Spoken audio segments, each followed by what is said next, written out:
The Department of the Interior is transferring 700 acres of public land, this is near San Diego, transferring it to the Navy. They want to support border security and national defense. Interior Secretary Doug Burgum with us this morning. Mr. Secretary, what exactly are you going to do with the land? What's the Navy going to do with the land? Well, good morning, Stu. This is not the first transfer we've made, but one of many from the Department of Interior on a temporary basis to the Department of War. Theodore Roosevelt in the early 1900s, before Arizona was even a state, came up with what's now called the Roosevelt Reservation, which gives us the ability in law to transfer a little strip of land right along the border. Theodore Roosevelt came up with the words in his order were to stop illegal smuggling into our country. And of course, what do we have with human trafficking, drug trafficking?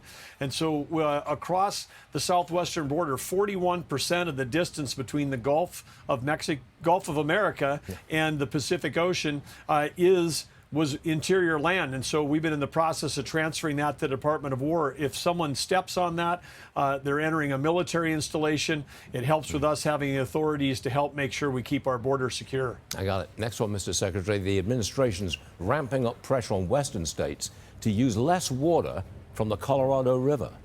Well, where do you want the water in the Colorado River to go? Are you trying to get it to the farmers? Because the California farmers really need that water. Well, they certainly do, and there is a compact in law that the 7 states that are part of the Colorado River Basin, going from the upper basins in Wyoming and Colorado down to Arizona, Nevada, Colorado, those 7 states have to come up with an agreement every 20 years. The clock is ticking. We're helping to facilitate that negotiation, but we've got more demand for water and less water coming out of that river right now, and so it's going to create a situation where we got to get all of these states around the table to come up with an agreement. If they don't come up with an agreement, it ends up in court. That's going to be bad for everyone. We're confident that we can come up with a negotiated solution. And of course, we've got to bring innovation into this because we need to become more efficient with the water we have. I'm told that they're pouring a lot of that water into the ocean to protect some fish or other. Is that accurate? Can you stop that?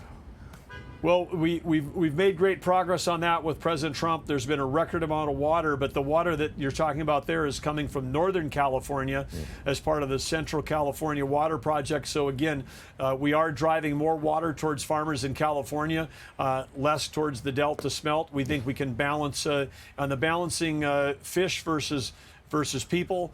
Trump administration is balancing towards people right now, and certainly the agriculture is such an important part of the U.S. economy and California economy. Water key to that. So record amounts of water flowing from Northern California down to Southern California. Good.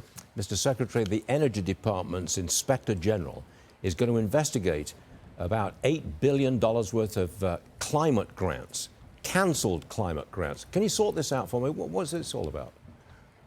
Well, under President Biden and the ill-named Inflation Reduction Act, there was all kinds of green energy grants going towards things that were actually going to, not really produce affordable, reliable, or secure energy, and they were going to raise the price. And we're seeing that right now across blue states. Blue states are paying about over 60% more for their electricity than red states are, in part because of policies that were adopted. So it's super appropriate that Chris Wright and his team at the Department of Energy are reviewing all these grants, and if they can be repurposed towards a reliable, affordable, and secure energy, that's going to help keep energy prices down. It's going to help make sure that the United States is competitive in the global race for AI. Indeed. Doug Burgum, thanks very much for joining us this morning. Always a pleasure, and we'll see you again later. Thank you, sir. Likewise, Stu. Thank you. Merry Christmas. Merry Christmas, indeed.